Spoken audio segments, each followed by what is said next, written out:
Si vous voulez, on peut passer à la phase des questions. Donc j'invite nos trois invités à venir me rejoindre à la table et on va pouvoir discuter.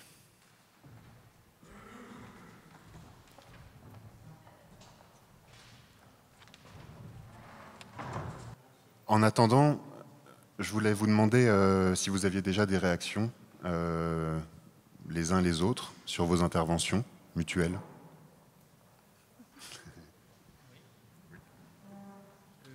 Il marche aussi. Il marche.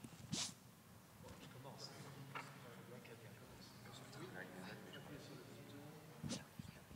Ok, merci bien.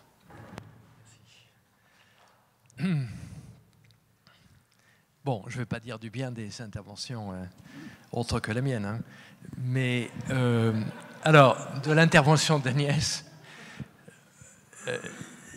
deux choses. D'une part, alors j'ai noté, ça c'était le lien miraculeux entre nos deux exposés, que quelqu'un, alors je ne sais plus qui, date la naissance de l'Anthropocène du 16 juillet 1945. C'est-à-dire la bombe de Trinity, la première bombe atomique qui a explosé dans l'histoire, à Alamogordo, au Nouveau-Mexique. Bon, ça c'est quand même extraordinaire, je trouve. Alors, juste un mot sur le mot décroissance. Moi, ce qui me gêne dans le mot décroissance, c'est qu'il y a le mot croissance dedans. Ça me rappelle d'ailleurs, quand je suis arrivé à Stanford en 1984, c'était au lieu un fort moment du féminisme, et les Américaines essayaient de trouver un autre mot pour les désigner elles-mêmes, les femmes, qui en anglais est woman, et dans lequel il y a man dans woman. Hein. Donc elles essayaient de trouver autre chose. Bon. De même, alors, history, elles avaient transformé ça, la discipline histoire, en her story, puisque, bon, etc. Bon.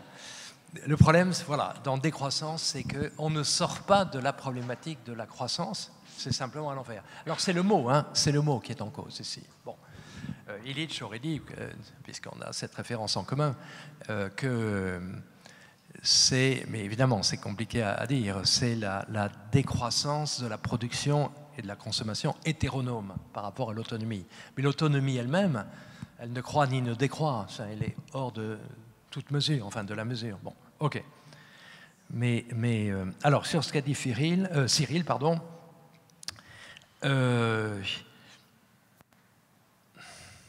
alors, je pense que effectivement, c'est essentiel. Alors, je n'ai pas vu ton film, malheureusement, mais je vais le voir.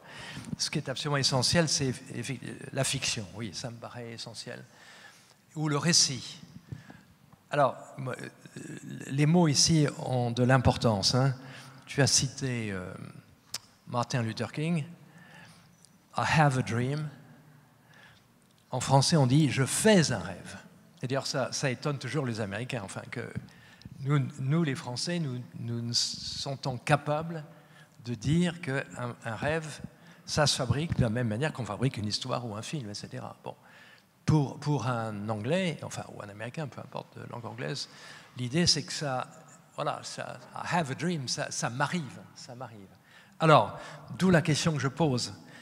Le problème de la fiction, je rappelle, fiction, ça ne vient pas de facere, fabriquer, ça vient de fingere, faire semblant. Alors, quelle est la différence entre fiction et fake news? Alors, fake news, d'ailleurs, fake, on ne sait pas trop, mais pas mal de spécialistes de l'étymologie considèrent que ça vient de facere aussi, c'est-à-dire fabriquer. Fake news, c'est des histoires fabriquées au sens d'inventer. Mais fiction, c'est fingere, c'est-à-dire faire semblant. Mais quand même, faire semblant, est-ce qu'on peut se laisser... Enfin, moi, je suis un fanat de fiction. Alors, autre chose sur la fiction, ou le récit plutôt, c'est que tout récit a une fin. Hein, ça, c'est aussi très important. Et si on, non, mais au sens que si on change la fin, on change complètement. D'ailleurs, aussi bien Proust que les scénaristes d'Hollywood jouent là-dessus. Ils savent très bien que quand on change la fin, on change le sens complet de... Bon, voilà. Mais ça, c'est une maîtrise que l'on a. Tandis qu'un rêve en français, c'est quelque chose... un rêve en anglais, pardon, c'est quelque chose qui vous arrive. I have a dream. Hein, voilà. Bref, ma question est la suivante. Il y a évidemment une différence, mais quelle différence à faire Ah oui, je voulais dire aussi que faire de la métaphysique est une partie de mon boulot, c'est savoir que la métaphysique, c'est une fiction. Hein. Par exemple, comment est-ce qu'on conçoit l'avenir? Est-ce qu'on conçoit l'avenir comme Borges, comme un sentier, un jardin au sentier qui bifurque,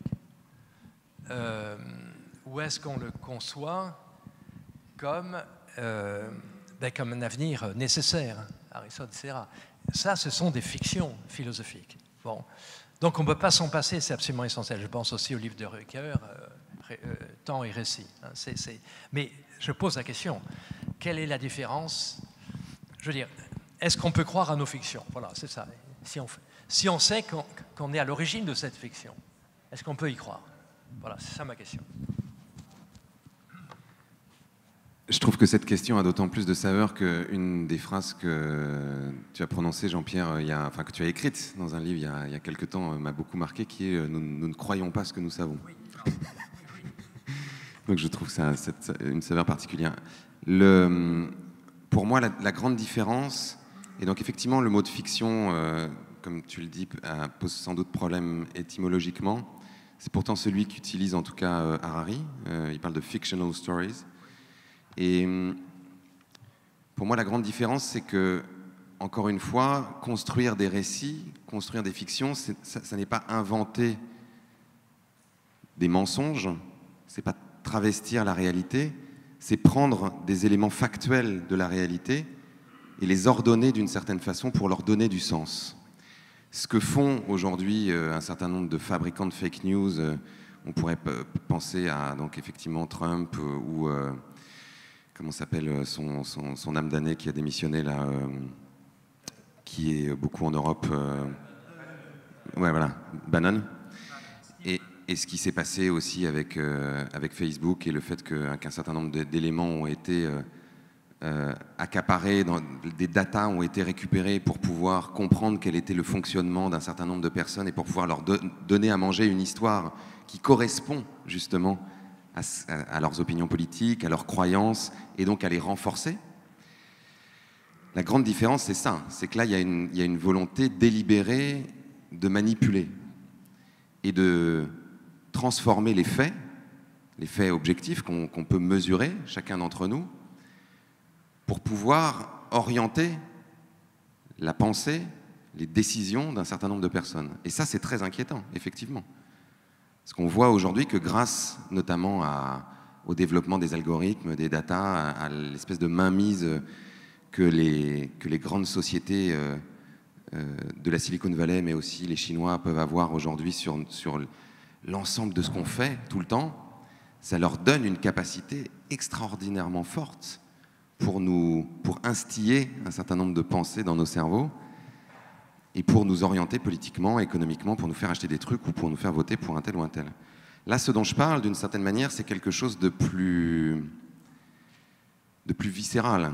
C'est-à-dire que quand tu dis est-ce qu'on peut croire à nos propres fictions tout en sachant que c'est nous qui les avons élaborées, je pense que ça ne peut pas être quelque chose qui est fait délibérément. C'est-à-dire se dire on va construire une histoire et d'une certaine façon, pour l'expliquer, on peut prendre l'analogie de l'art. C'est-à-dire que si on fait une espèce de mauvais roman à thèse ou de mauvais film à thèse, bah effectivement c'est nul.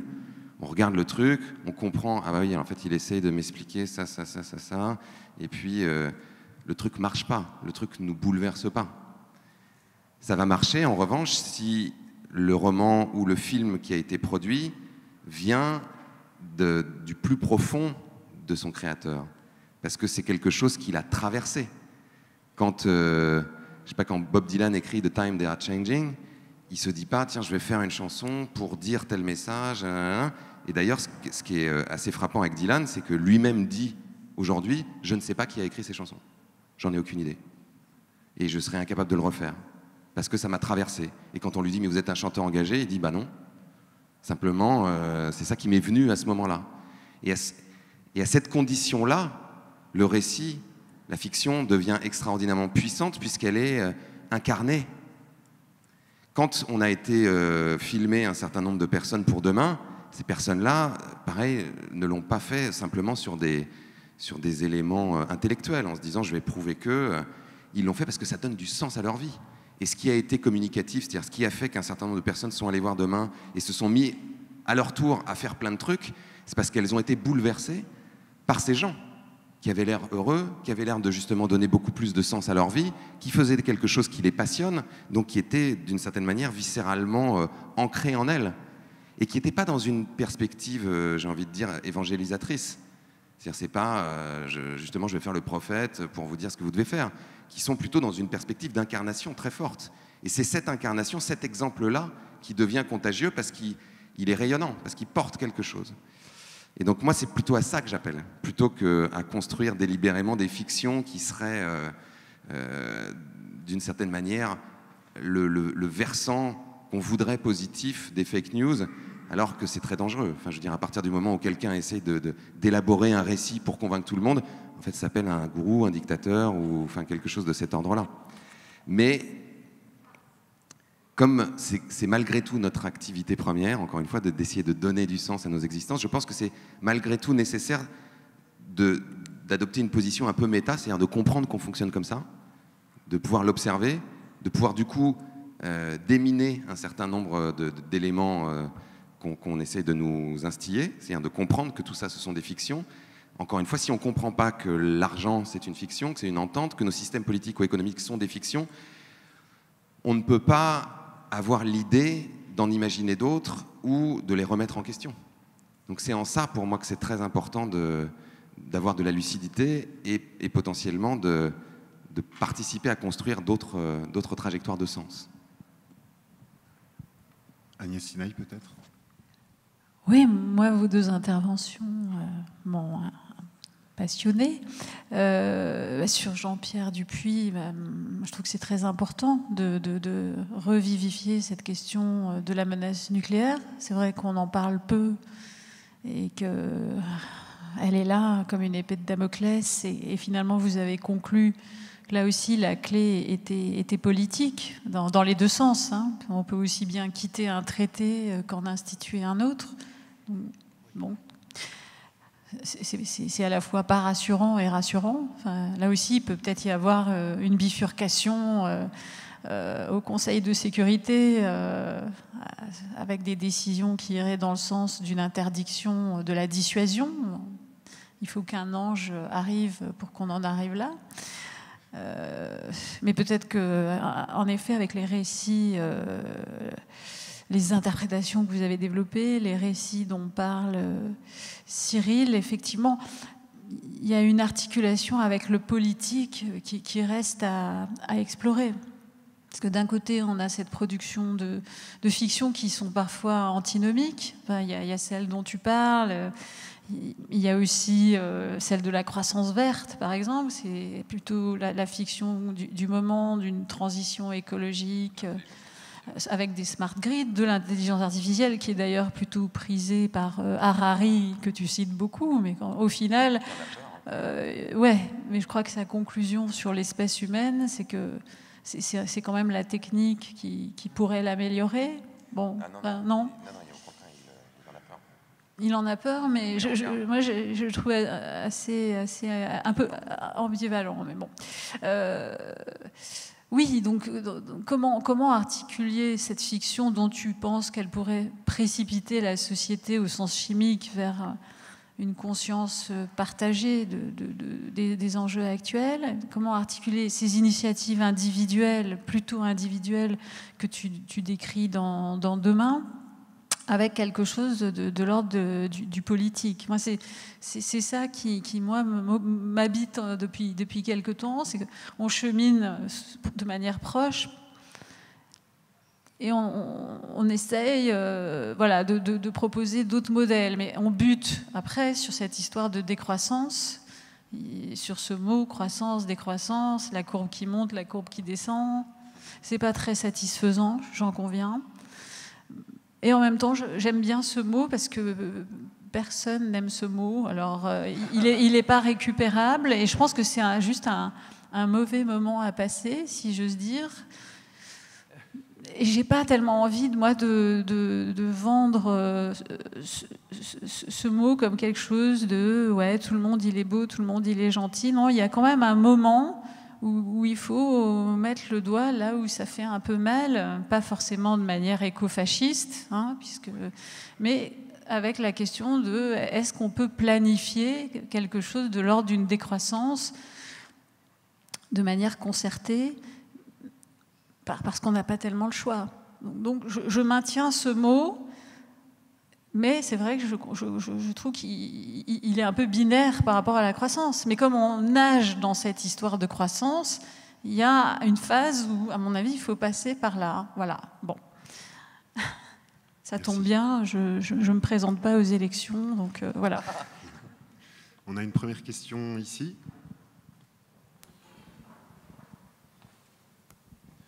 Je vous prie de pardonner mon français parce que je n'ai pas beaucoup d'occasion pour qu'on va faire de la conversation en français. Je voudrais faire une petite réflexion qu'il y a au-dedans une question pour tous les trois relateurs. On parle de reconstruire les regards.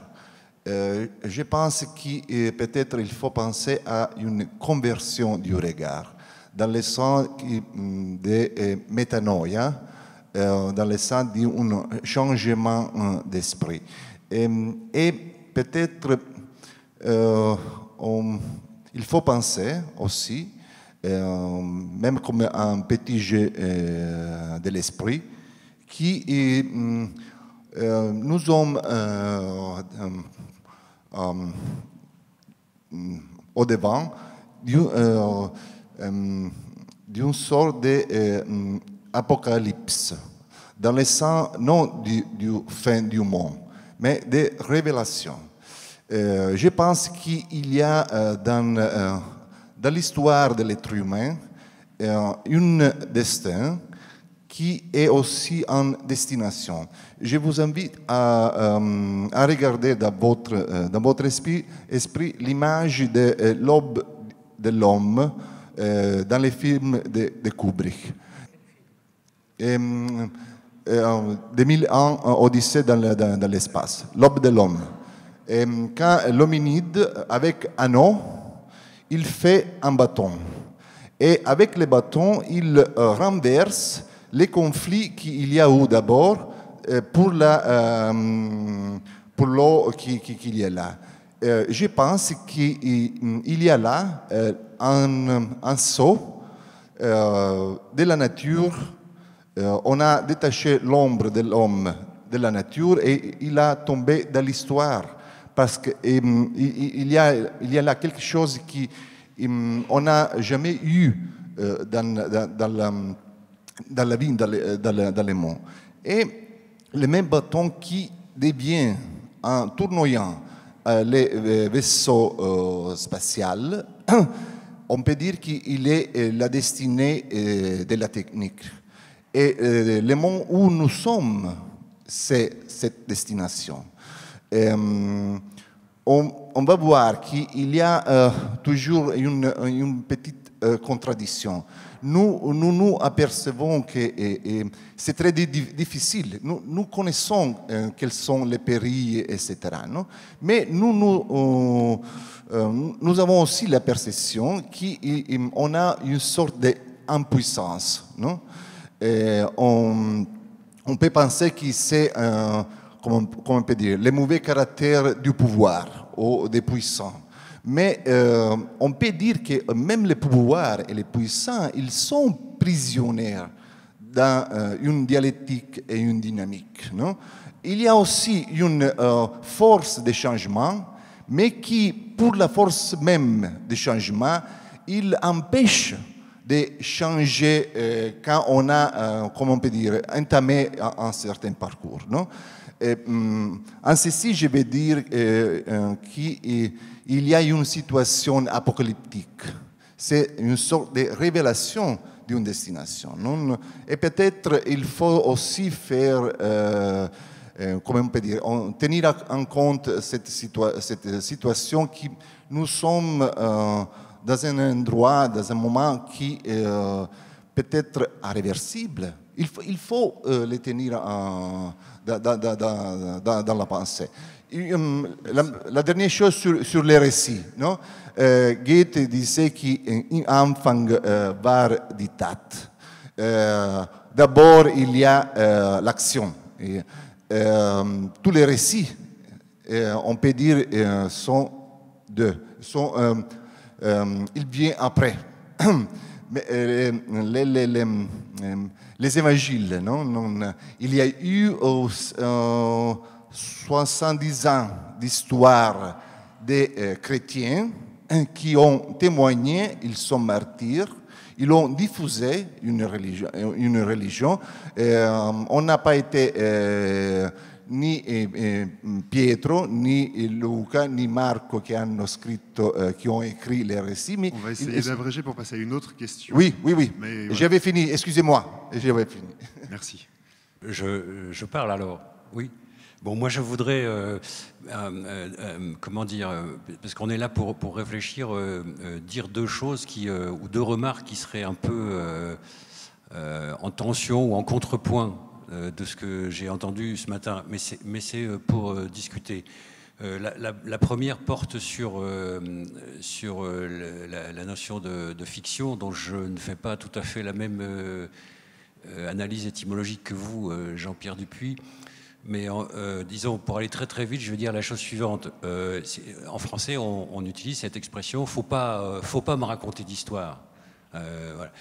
Si je dis ça à mes enfants, arrêtez de me raconter des histoires, qu'est-ce que je suis en train de leur dire? Je leur dis, arrêtez de me prendre pour un imbécile, je ne suis pas celui que vous pouvez manipuler comme vous croyez, etc. Bon.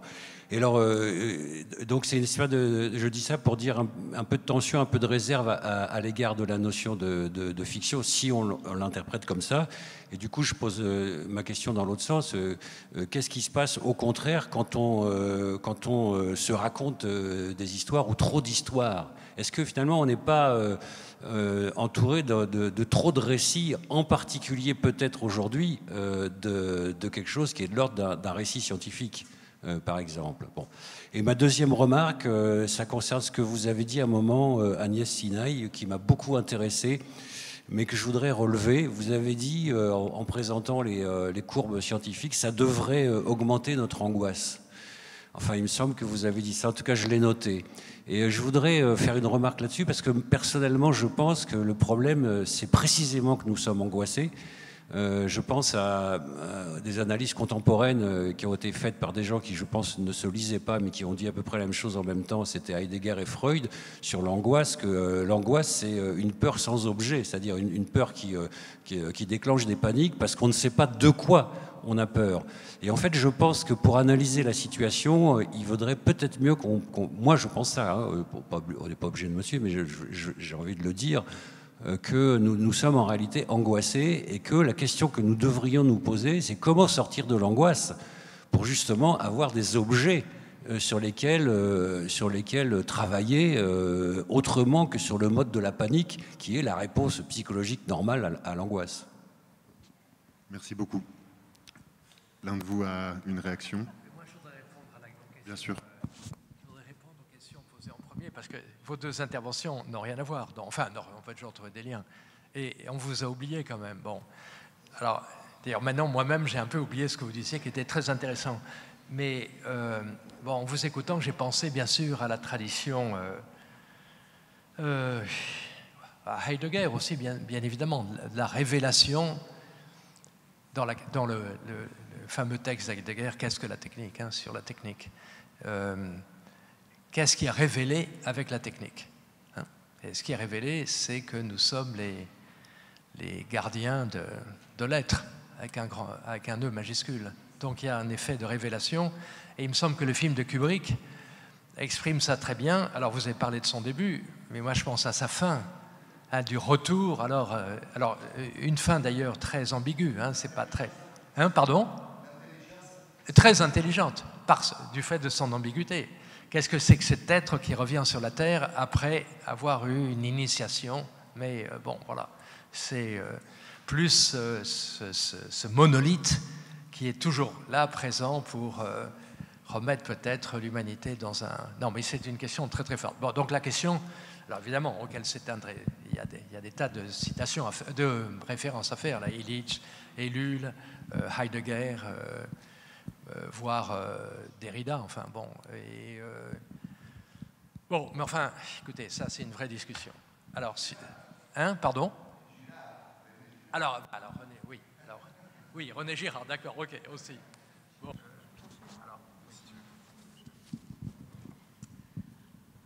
Ouais, sur l'angoisse, je me suis inspirée de Anders, c'est lui qui parle de ce découplage entre la lecture du journal et la réponse émotionnelle par rapport à un fait qu'on lit dans le journal, mais auquel on n'a pas de réponse émotionnelle, alors qu'on devrait concevoir une forme d'angoisse par rapport aux nouvelles que l'on lit.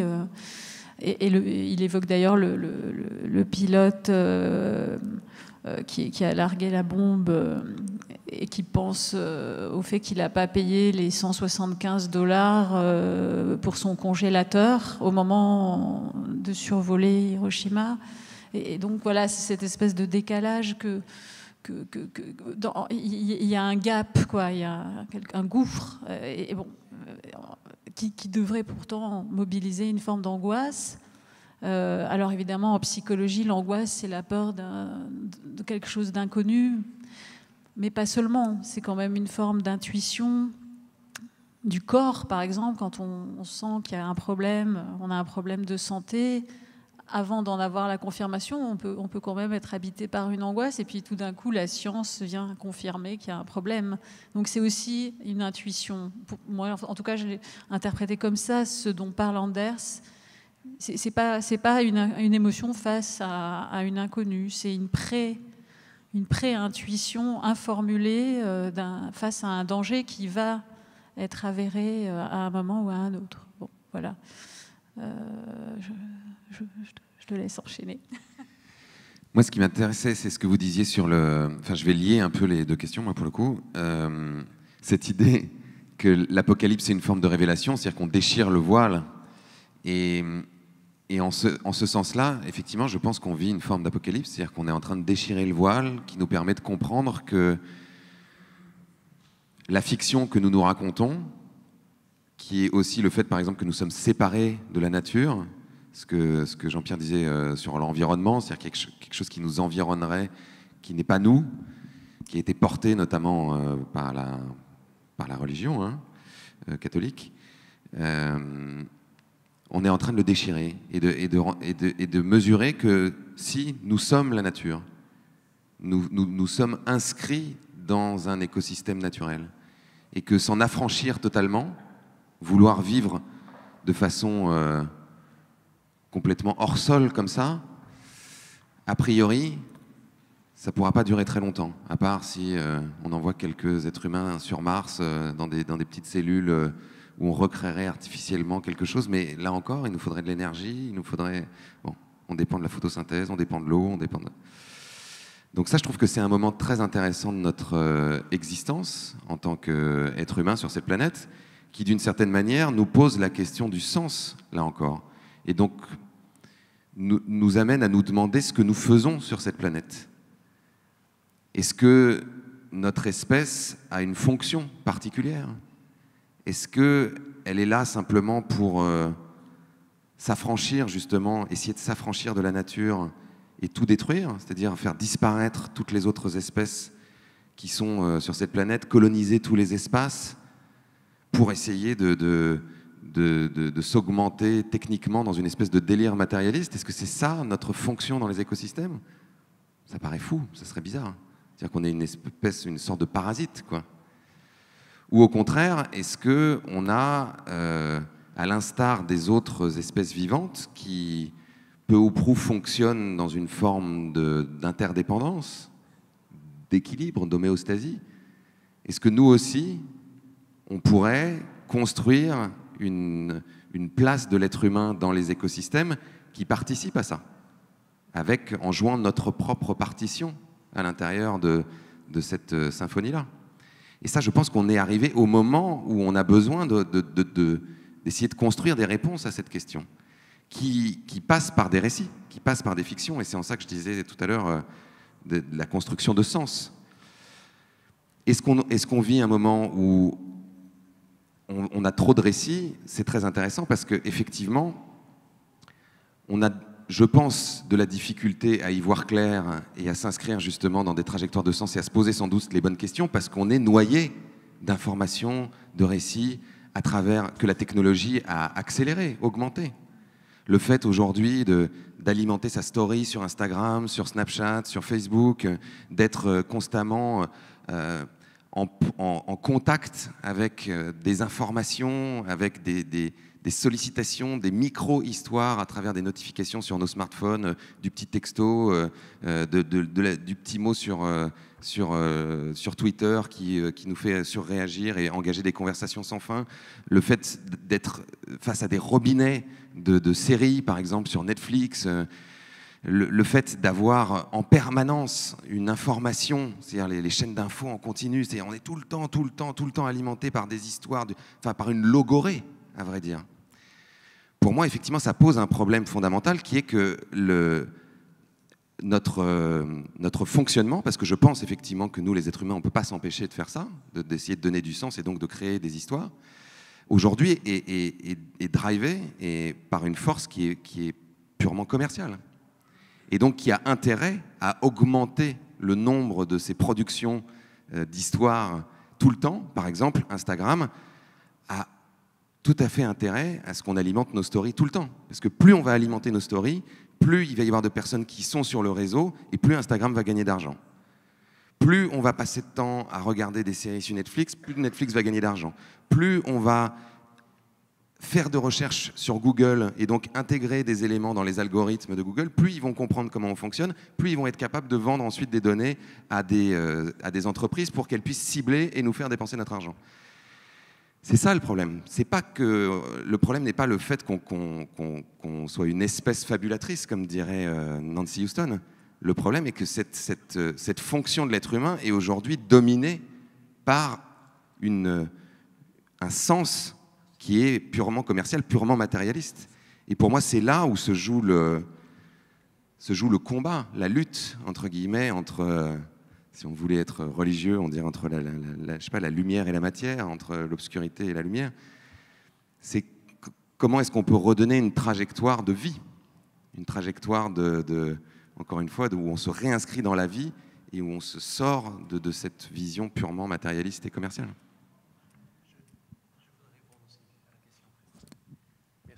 Oui, c'est une question importante, mais permettez-moi d'être en complet désaccord avec vous.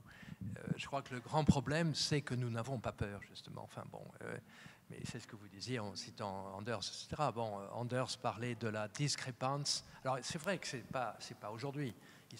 Il se peut qu'il se passe, je l'espère, des choses aujourd'hui, hein, dans les esprits des jeunes en particulier. La discrépance entre ce que nous sommes capables de faire et donc de détruire et ce que nous sommes capables de ressentir. Bon, voilà. Mais le grand auteur à citer, là, selon moi, c'est le troisième larron de cette équipe, Hannah Arendt, Günther Anders. C'est Hans Jonas, bien sûr. Hein. C'est trois amis, vous savez, trois juifs, élèves d'un philosophe nazi. Bon, ce qui pose des problèmes, ce qui leur a posé des problèmes. Mais Hans Jonas, il a inventé une de ses principales contributions à la philosophie, c'était ce qu'il appelait l'heuristique de la peur. Et l'heuristique de la peur, ce n'est pas la peur panique. Alors, vous savez certainement qu'il y a une littérature anticatastrophiste qui marche très très fort en France. Hein. Bon, on ne va pas citer des noms, enfin tout le monde les connaît d'ailleurs.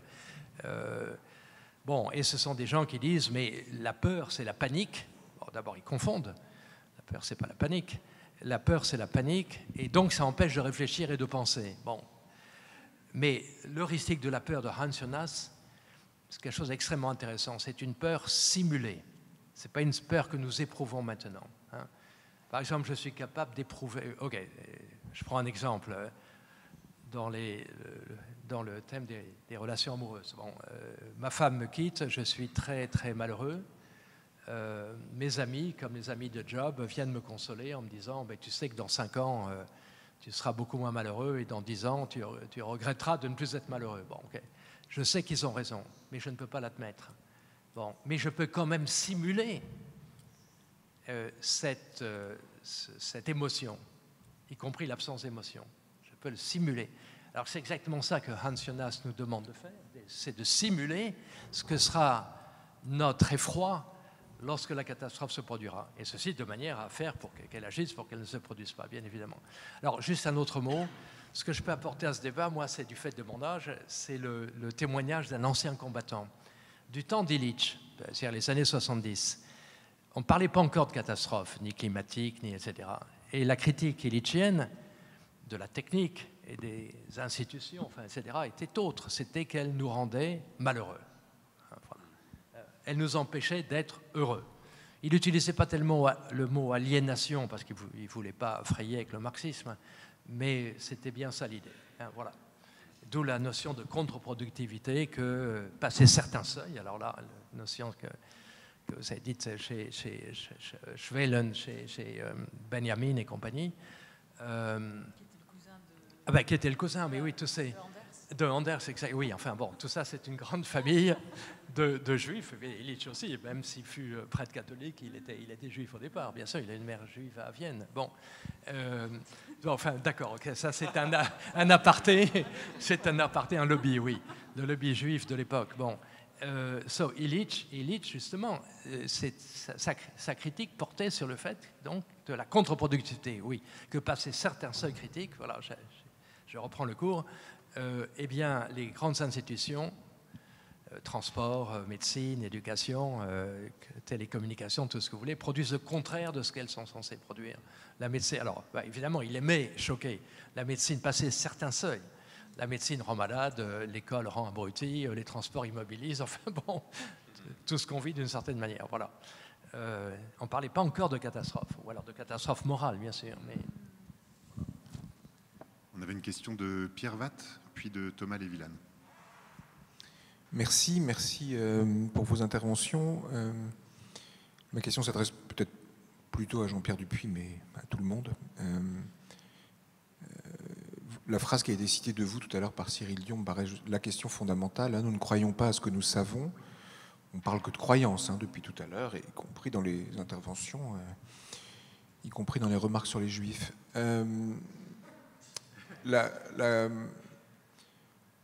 Il me semble que le problème, c'est non seulement que nous ne croyons pas à ce que nous savons, mais qu'en revanche, nous adorons croire à ce que nous ne savons pas. Et alors déjà, nous ne croyons pas, peut-être la question de l'angoisse comme peur sans objet, c'est précisément, quand vous dites que notre angoisse devrait croître, c'est pas notre angoisse qui devrait croître, c'est notre lucidité qui devrait croître, et l'angoisse devrait décroître, puisqu'en fait, notre peur sans objet, elle est fondée sur le fait que nous n'avons pas du tout envie de nommer l'objet de notre peur. L'angoisse, c'est précisément, donc vous avez raison, c'est une intuition ou un déni. Je n'ai pas envie de savoir ce que je pourrais savoir, mais je me sens quand même très angoissé. Mais je ne sais pas pourquoi, parce que je n'ai pas envie de savoir précisément. Alors le problème, effectivement, c'est de croire à ce que nous ne savons pas. Et vous le rappeliez, dans les années 70, même s'il y avait des gens très éveillés comme celui que vous venez de nommer, la croyance dans le nucléaire dans la France pompidolienne, giscardienne, c'était vraiment la croyance en ce que nous ne savions pas comme une formidable utopie. On croyait encore, croire au progrès à l'époque n'était pas un problème. Pompidou voulait donner Paris à la voiture. Ça donne les voies sur berge qu'aujourd'hui on ferme, et quand aujourd'hui on les ferme, on se demande si c'est pas un scandale qu'on les ferme. Voilà, on est toujours dans ces questions-là. Alors, ma question, mais est-ce que c'est un sophisme? Est-ce qu'on ne peut pas en sortir? J'étais très intéressé d'entendre ce que vous disiez. Je ne connais pas la référence Harari, enfin le seul Harari que je connaisse. Je ne pense pas que le Premier ministre du Liban se préoccupe de questions écologiques, ni son... Voilà, Hariri, pardon, oui, c'est vrai. Bon, quand vous disiez, oui, beaucoup la question de croire en la technique comme ce qui va nous sauver, comme disait un philosophe qu'on a beaucoup cité, M. Heidegger récemment, oui, la technique, elle a fait ses preuves, mais pas forcément pour nous sauver. Donc, est-ce que le problème de la décroissance et des solutions proposées, est-ce qu'on n'est pas de nouveau dans une phase de croyance en ce que nous ne savons pas? C'est-à-dire une forme d'utopie avec les dangers de l'utopie. Et donc, est-ce que finalement, notre problème, c'est pas tout le temps qu'on veut absolument croire? Est-ce qu'il faudrait peut-être arrêter complètement de croire pour aller plus vers le savoir? Voilà. Non. Mais moi, je ne suis pas tout à fait d'accord avec vous, parce que nous ne savons pas quoi. nous savons. Et là-dessus, je ne comprends pas tout à fait. Nous ne voulons pas savoir, mais ce n'est pas la même chose de ne pas vouloir savoir et de ne pas savoir. Là, nous ne voulons pas savoir ce que nous savons déjà. Et donc, arrêter de croire pour aller vers le savoir, c'est la question, justement. Enfin, je suis tout à fait d'accord avec vous sur ce point. Mais arrêter de croire pour aller vers le savoir, ça nous convoque à une forme de mobilisation.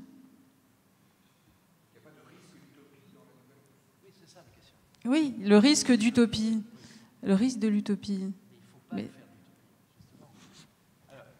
Alors, sur l'utopie, allez-y, je suis intéressée. Non, allez-y. Pour moi, l'utopie, l'utopie est nécessaire. L'utopie, c'est un horizon. Après, il y a des précédents fâcheux, évidemment. Il n'y a que des précédents fâcheux. Il n'y a que ça. Pardon ? Il n'y a eu que des précédents fâcheux de l'utopie. Je ne crois pas. De l'utopie réalisée, alors. Oui, voilà. Oui. Et pas des utopies. C'est ça, l'utopie, c'est une tension vers quelque chose qui, de toute façon, d'une certaine manière, on peut dire que Imagine de John Lennon, c'est une utopie. Bon, elle n'a pas créé de précédents hyper fâcheux, à ma connaissance. Non. Mais il y a des utopies réalisées, mais qui en fait deviennent des religions. C'est-à-dire que c'est ce qu'on disait tout à l'heure, c'est-à-dire qu'ils deviennent des faits totalitaires, c'est-à-dire à partir du moment où notre interprétation du monde est une interprétation du monde est imposée à tout le monde. C'est ça qui est le danger. C'est pas de libérer notre imaginaire. Évidemment, ça me paraît très important de faire cohabiter croire et savoir, mais on n'est pas des êtres rationnels. Si on était des êtres purement rationnels, ça se saurait, pour le coup. C'est-à-dire qu'on nous poserait un problème, on regarderait froidement et rationnellement quelle pourrait être la solution à ce problème, et on le ferait. Mais on n'est pas comme ça. On est des êtres irrationnels, sensibles, subjectifs, et facilement impressionnables, pleins d'émotions. Et donc la tension justement qui traverse notre espèce, à mon sens, et qui se joue parfois justement à travers les récits, les fictions, etc., c'est notre capacité à trouver une forme d'équilibre entre les deux, à trouver une forme d'équilibre qui permet à la diversité de s'exprimer. Et c'est en ça que pour moi la fiction dont je parlais, c'est-à-dire de nous réinscrire dans le vivant, est intéressante, parce que si on regarde le vivant est profondément fait de la diversité. À partir du moment, et si là on regarde des études scientifiques, si on regarde comment fonctionne un écosystème, qu'est-ce qui fait qu'un écosystème peut continuer à évoluer? C'est à la fois son efficience et sa résilience. Il a besoin des deux. Et qu'est-ce qui fait qu'un écosystème est résilient? C'est l'interconnectivité et la diversité. Donc à partir du moment où une utopie proposerait de supprimer cette diversité au nom d'une idée soi-disant géniale qui va apporter le bonheur à tout le monde, il faut s'en méfier comme de la peste et il faut partir en courant. En revanche, des fictions qui proposent de réinscrire cette dimension de diversité, du vivant et donc de pluralité et donc d'interdépendance, là, me paraissent beaucoup moins dangereuses, et même si elles sont utopiques, je pense qu'il ne faut pas s'en défendre. Juste rebondir, pardon Pierre, sur votre remarque. Valérie Masson-Delmotte, qu'est-ce qu'elle nous dit? Qu'on n'est pas du tout dans les clous de la descente carbonique.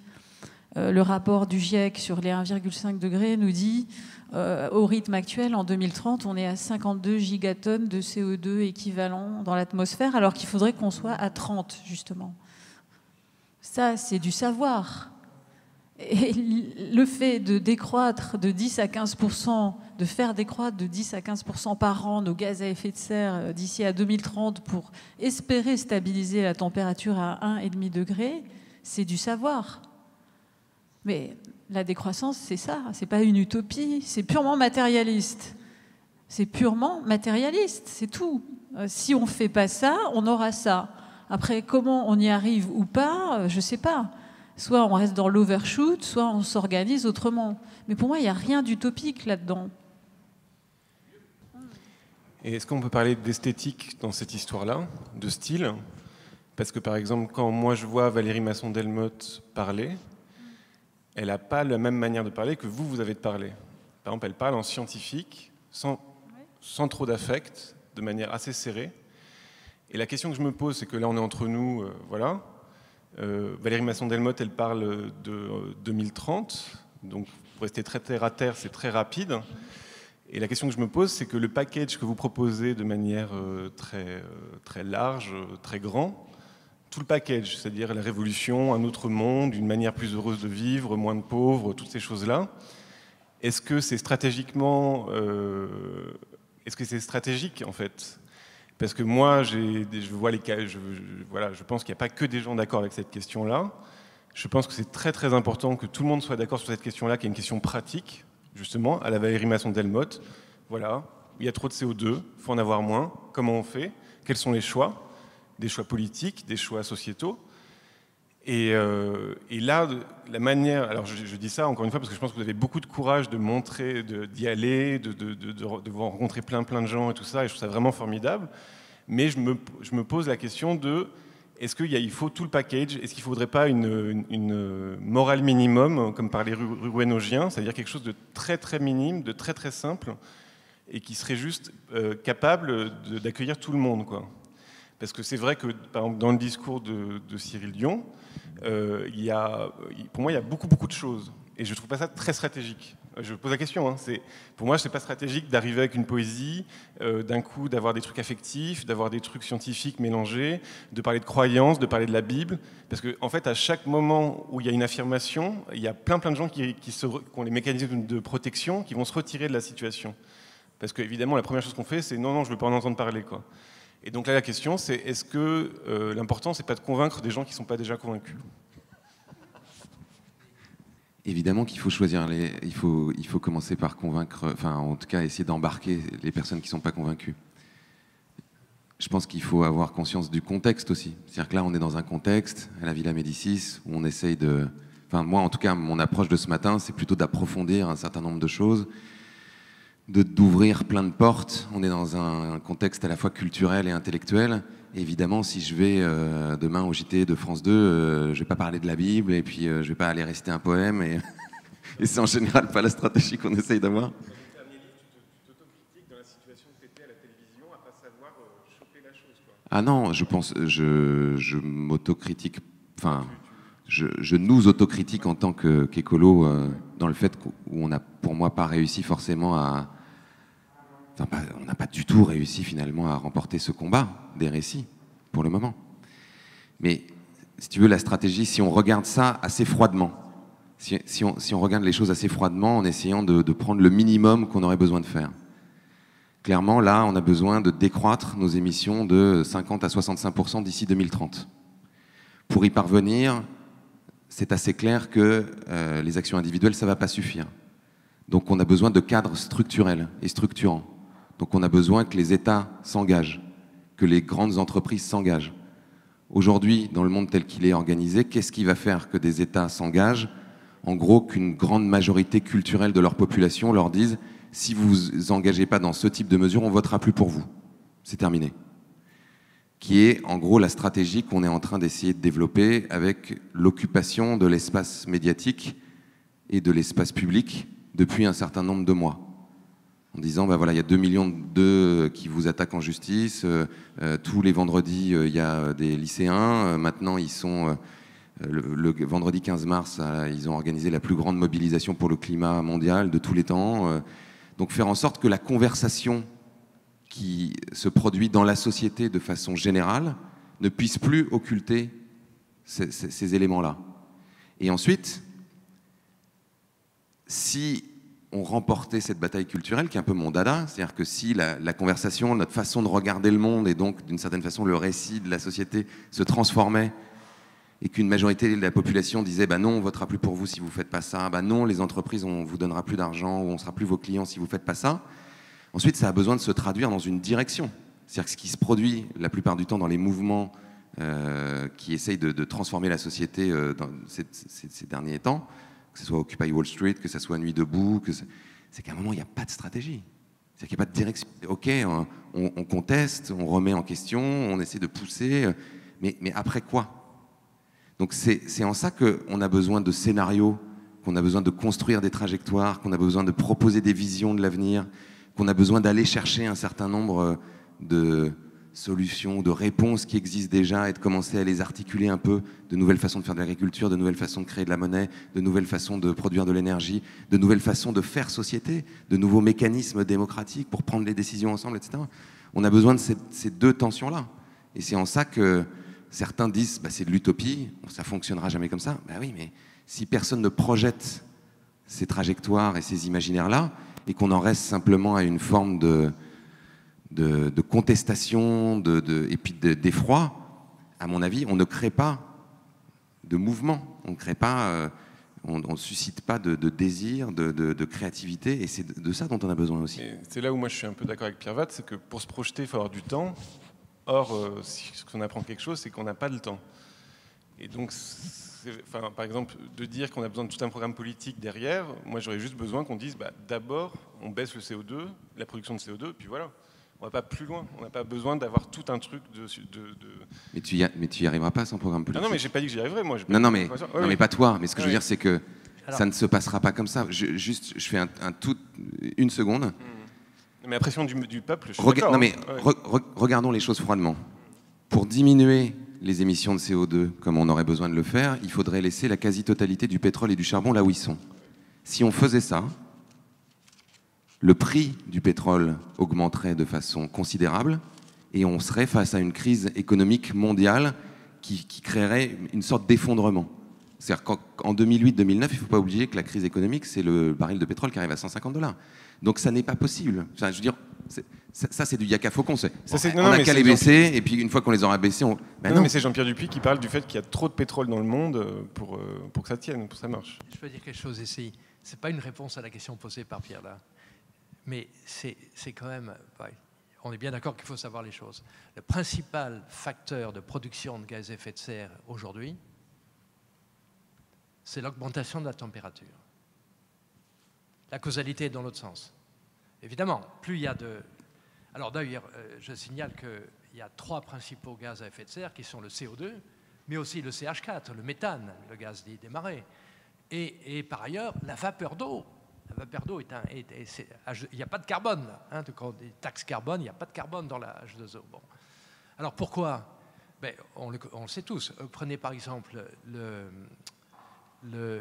lorsque l'atmosphère se réchauffe.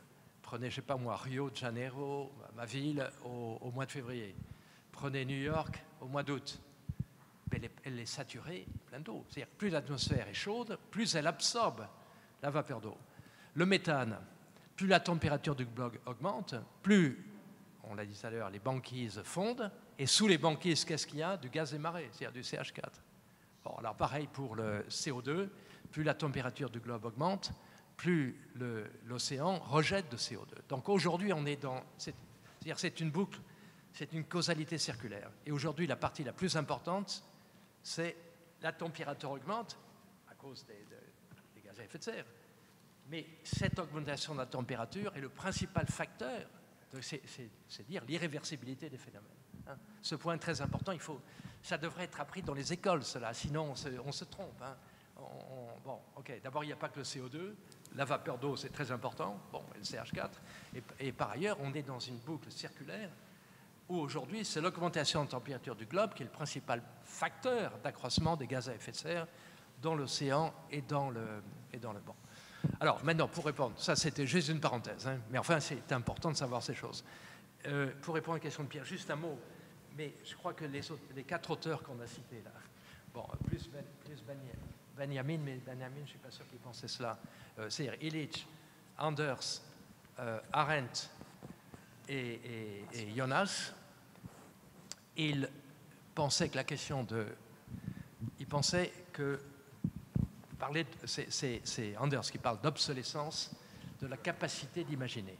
C'est-à-dire qu'aujourd'hui, toute utopie sera forcément mortelle. Hein. Pour nous rendre capables de faire à nouveau des utopies, c'est-à-dire de faire marcher notre imagination, ben, il faut revenir en deçà des seuils. Bon, voilà. Alors c'est peut-être trop fort de dire cela, parce qu'on est quand même capable Oui, pardon. Non, mais on est capable d'imaginer. Et là, l'art, je pense que moi, je suis un peu déçu. On ne parle pas assez d'art ici, c'est quand même inouï. Parce que c'est... Hein, j'espère qu'on va en parler. Hein, la musique, bon, la musique fait croire en Dieu. Enfin bon, pas n'importe quelle musique, bien sûr, mais... Pardon, merci.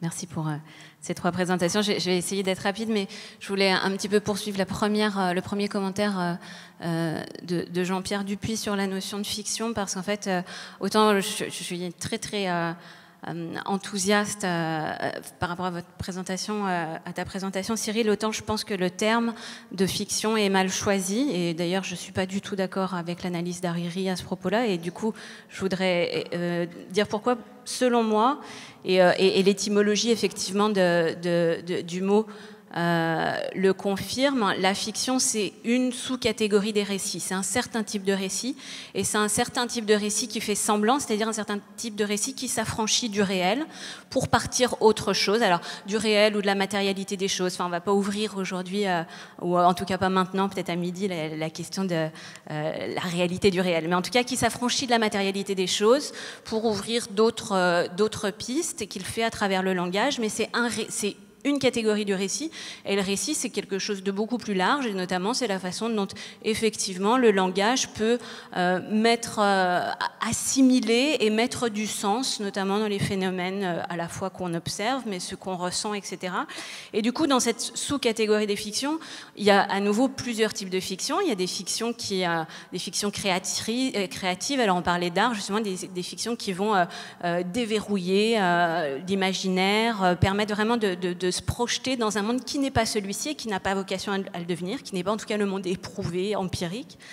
Il y a des fictions qui jouent un rôle très important, enfin pour ceux d'entre nous qui sont philosophes ou scientifiques, à la fois dans la philosophie et dans les sciences, des fictions théoriques, alors ça peut être le contrat social, le voile d'ignorance, dans les sciences ça peut être l'arbre du vivant. On a des métaphores comme ça qui ont vraiment un rôle théorique. Et puis il y a d'autres fictions qui sont, à mon avis, des sortes de fictions, enfin c'est un peu spontané, mais des fictions à vocation de naturalisation, des fictions oppressives, des fictions qui veulent changer le monde. Et n'importe laquelle de ces fictions, qu'elle soit un éclatement de l'imagination ou un outil théorique, peut basculer selon l'intention, selon l'usage ou parfois seulement selon les circonstances, dans la catégorie des fictions oppressives, des fictions qui veulent revenir sur le monde pour finalement se démétaphoriser et pour produire le monde à leur image. Et il me semble que c'est important justement de ne pas penser qu'aujourd'hui l'enjeu serait d'opposer des fictions à des fictions. L'enjeu aujourd'hui, pour les environnementalistes par exemple, ou pour les écolos dont je fais partie, c'est de contredire de façon scrupuleuse et sans aucune complaisance certains récits comme étant des fictions. Alors lesquels, on les a tous évoqués, hein, le récit d'une croissance infinie dans un monde fini, le récit de l'augmentation du bonheur et de l'égalité à travers la croissance économique. Tout ça, ce sont des récits qui sont fictionnels et qui se démétaphorisent pour revenir sur le monde en disant « Regardez, vous croyez que le monde est infini, que le monde est fini, mais en fait, il va être infini via l'innovation technologique. Regardez, vous croyez que vous êtes malheureux et dans un monde inéquitable, mais en fait, c'est pas vrai, c'est juste que vous n'avez pas encore vu tous les effets du ruissellement, etc. » Et du coup, je trouve ça vraiment important de pas simplement jouer fiction contre fiction, de voir qu'il y a certaines fictions, certains récits qui ne sont que des fictions et qui doivent garder ce rôle-là de fiction, soit qu'on les oublie, soit qu'on les raconte pour d'autres choses. Et si ça fait plaisir à certains de s'endormir le soir en croyant qu'ils vont devenir des cyborgs dans un monde équitable et juste, moi, ça ne me dérange pas. Ce qui me dérange, c'est qu'ils soient aux commandes. D'où un deuxième commentaire qui, cette fois, est vraiment une question, qui est... Quand on se pose la question des récits alternatifs, et du coup là j'ai envie de parler de récits et pas de fiction, à mon avis il y a deux enjeux, c'est comment est-ce qu'on les raconte, comment est-ce qu'on les diffuse d'une part, et votre film, ton film le prouve, comment on les raconte, comment on les diffuse et comment on les incarne, comment on les met en vie, et du coup sur ces deux voies-là, il me semble qu'il ne faut pas oublier, j'ai trouvé ça très important, cette anecdote que je ne connaissais pas, de la négociation du plan Marshall avec les 60% de films américains. Aujourd'hui, 6 produire d'autres récits, c'est jeter dans l'espace public des nouvelles, des nouvelles façons de faire, des nouvelles façons de voir, des nouvelles façons de parler. Qui est-ce qui tient aujourd'hui ces capacités de propagation des récits dans l'espace public? Comment ça se fait, par exemple, qu'en France, et alors je ne vais pas parler de l'Italie, les marchands d'armes possèdent à peu près toute la presse écrite? Comment ça se fait que les GAFA sont ceux qui, aujourd'hui, ont les capitaux, les richesses les plus importantes, etc. Et du coup, je pense que vraiment... c'est bien de raconter des choses, mais il faut bien savoir que c'est une lutte, et c'est une lutte à armes inégales, car la diffusion des récits est aujourd'hui complètement sclérosée par ceux qui n'ont absolument pas envie que leur récit s'avère être une fiction. Et puis, pour ce qui est de leur incarnation, et puis alors vraiment, demain, je vais dire complètement autre chose, parce que je vais dire qu'il faut absolument incarner comme ça plein de soupapes de résistance, etc. Mais on voit aujourd'hui que les récits, enfin, les façons de raconter, de faire monde, qui s'opposent, par exemple, à la brevetabilité du vivant à travers des réseaux de semences paysannes, qui s'opposent je sais pas moi, à la fiction de la démocratie représentative juste à travers des demandes insurrectionnelles de référendums d'initiative populaire, qui s'opposent à la propriété privée par l'occupation des friches, des squats, des zones à défendre. Ces récits-là, ces façons-là alternatives de vivre, elles sont, on leur oppose des armes. On leur oppose des armes qui ne sont pas fictives, qui sont des armes réelles, puissantes, mortelles. Et donc, voilà, je pense que c'est... Il y a les deux facettes, et il faut arriver à tenir une dialectique qui est très difficile, qui est très inconfortable. Donc moi, je fais la dialectique, enfin la part sombre de la dialectique avec ce commentaire, c'est que tout ça, ça se joue quand même dans un régime de force et de pouvoir qui est extrêmement puissant et vis-à-vis duquel les prises et les failles sont assez ténues. Merci beaucoup. Enfin, c'était une question. Ma question, c'était est-ce qu'on est obligé? C'est quoi la com? Voilà, c'est quoi? Est-ce qu'aujourd'hui, être écolo, c'est faire de la com? Et moi, j'espère que c'est pas que ça, quoi. On va devoir s'arrêter là, mais je confie le micro à Cyril quelques secondes pour te répondre rapidement. Merci pour toutes ces distinctions qui sont super, je trouve, qui approfondissent, qui rendent le propos beaucoup plus intéressant et... Ça, c'est une chose. Sur les outils, tout à fait d'accord. C'est-à-dire qu'aujourd'hui, on est dans une situation, entre guillemets, dans une posture de guérilla. C'est-à-dire que, ce que je disais tout à l'heure, c'est-à-dire le gros de l'armée, que ce soit les GAFAM, effectivement, ou les médias, etc., sont aux mains de l'ennemi. Et c'est pas du tout...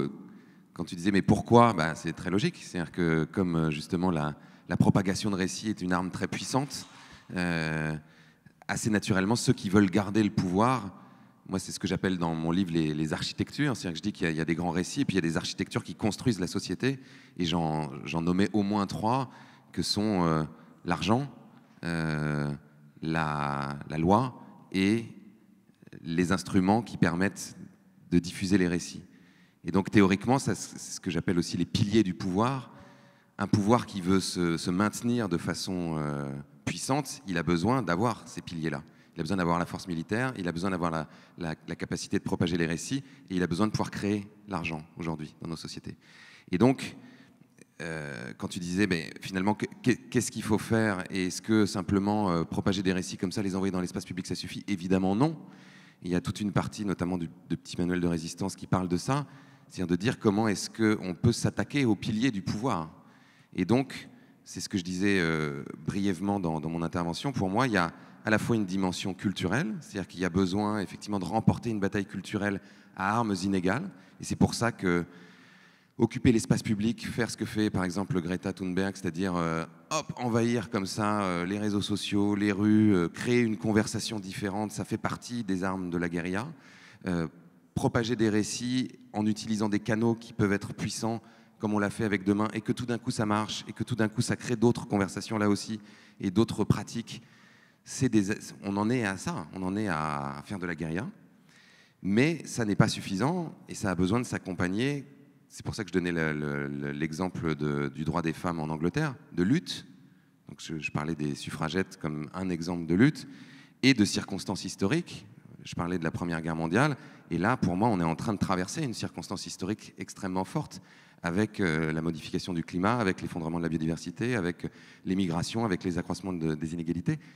Et je pense que c'est la conjonction de ces trois choses-là qui peuvent peut-être, on n'en sait rien en fait, peut-être permettre une sorte de sursaut, une sorte de métamorphose, comme dirait Edgar Morin, mais sans aucune certitude. Donc, d'une certaine façon, on se jette dans la bataille en essayant d'avoir des idées un peu stratégiques, en essayant de trouver des lignes de force. Mais si on veut être tout à fait honnête, je pense qu'aucun d'entre nous n'a la moindre idée de comment réellement y arriver et de ce qui va vraiment marcher. Parce que tout ça échappe quand même à notre contrôle. En tout cas, c'est ma perception. Merci à tous. On a soulevé beaucoup de problématiques. On va tâcher d'y mettre de la cohérence cet après-midi. On se retrouve à 14h30, ici même. Pas du tout. On s'attaque à des choses tellement larges que c'est gigantesque. Merci à tous et à dans une heure ici.